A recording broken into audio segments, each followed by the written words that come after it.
In the digital age, tech giants earn billions from Canadian users, without much physical presence in Canada. Traditional tax laws can't keep up, so Canada introduced the Digital Services Tax, or DST. The DST aimed to make big tech companies pay their fair share for using Canadian infrastructure and reaching millions of Canadians. The tax targeted the largest digital firms, mostly US-based, following similar moves in Europe. Canada saw the DST as a temporary fix until a global tax agreement could be reached. But the US saw it as an attack on its companies, sparking a major dispute between the two countries. The stage was set for a high-stakes economic standoff. The Digital Services Tax, or DST, wasn't designed to impact every single online business operating within Canada. It was carefully crafted with a specific scope in mind, focusing on a particular segment of the digital economy. It specifically targeted only the very biggest tech multinational corporations, the giants of the digital world with a significant global presence. These are the companies that wield considerable influence in the online marketplace. To qualify for the DST, a company needed to demonstrate substantial global revenues, exceeding €750 million annually. This ensured that the tax only applied to companies with a truly international reach and significant financial resources.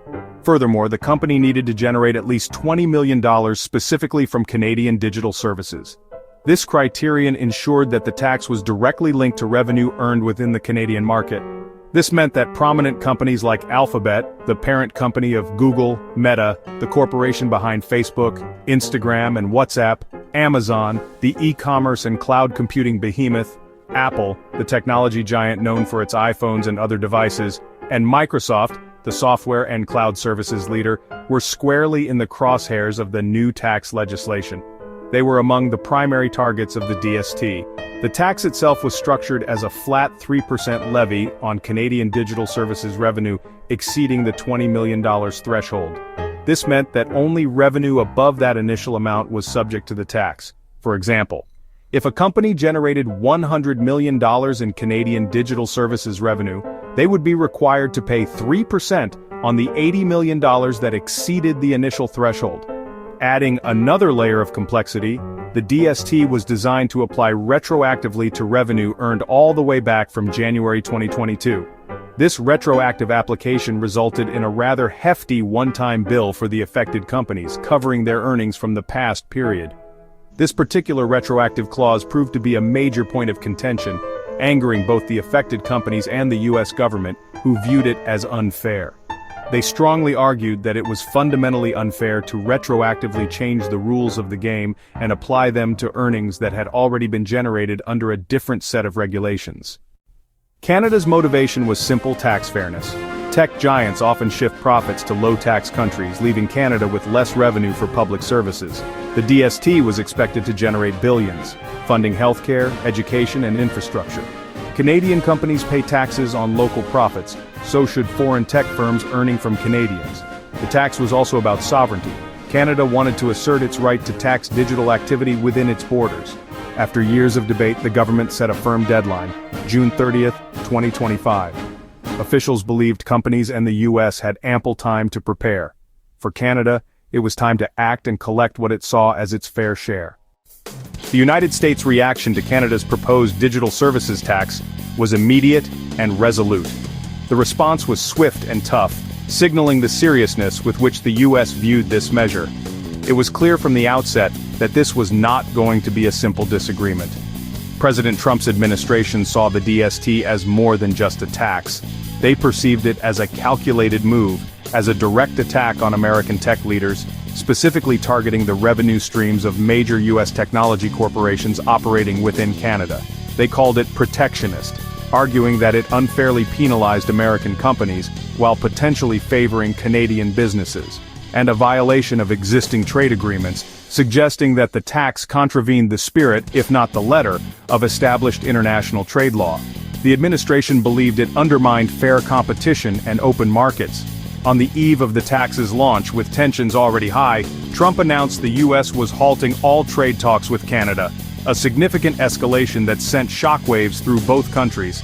He threatened new tariffs on Canadian goods within a week, a move designed to exert maximum pressure on the Canadian government to reconsider the DST. This raising fears of a trade war. sending ripples of uncertainty through financial markets and prompting widespread concern among businesses on both sides of the border.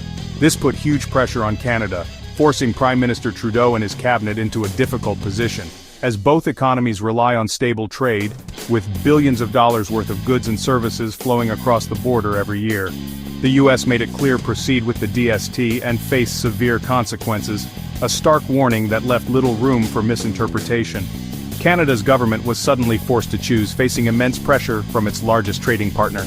Between its new tax and its vital trade relationship, a decision with potentially far-reaching economic and political ramifications. The dispute quickly escalated, moving beyond a simple disagreement over tax policy. From a tax issue to a full-blown diplomatic crisis, threatening to unravel decades of close cooperation and partnership. The future of Canada-US economic ties hung in the balance, with the potential for lasting damage to both nations. The specter of a full-blown trade war loomed large, casting a shadow over international relations. In a surprising turn of events, Canada executed a dramatic U-turn on its digital services tax. This decision reverberated through economic circles, signaling a significant shift in policy. With the deadline looming just hours before the DST was scheduled to take effect, anticipation and uncertainty filled the air. The clock was ticking, and the pressure was mounting. In a last-minute reversal, the government made a pivotal announcement. It would rescind the tax, effectively nullifying the planned levy on digital services. The official statement, carefully crafted and disseminated through various channels, framed this decision as a strategic move, carefully calculated to achieve specific objectives. The stated intention was to foster a more conducive environment to support broader and more comprehensive trade negotiations with the US, aiming for mutually beneficial outcomes. The decision to retract the digital services tax immediately reopened crucial diplomatic channels, paving the way for renewed dialogue and collaboration. Furthermore, it effectively lifted the looming threat of retaliatory tariffs, which had the potential to disrupt trade flows and harm economic stability. With tensions eased, Prime Minister Carney and President Trump, representing their respective nations, agreed to resume talks, signaling a commitment to finding common ground and resolving outstanding issues through constructive dialogue. The Finance Ministry officially confirmed that the DST would be repealed, putting an end to the uncertainty surrounding the tax policy. This action effectively ended Canada's unilateral push to impose taxes on global tech giants, aligning its approach with broader international discussions. The entire episode served as a stark reminder of the significant power the US wields in shaping global economic policies and resolving international disputes. For Canada, the experience provided a sobering lesson, highlighting the complexities of navigating international relations.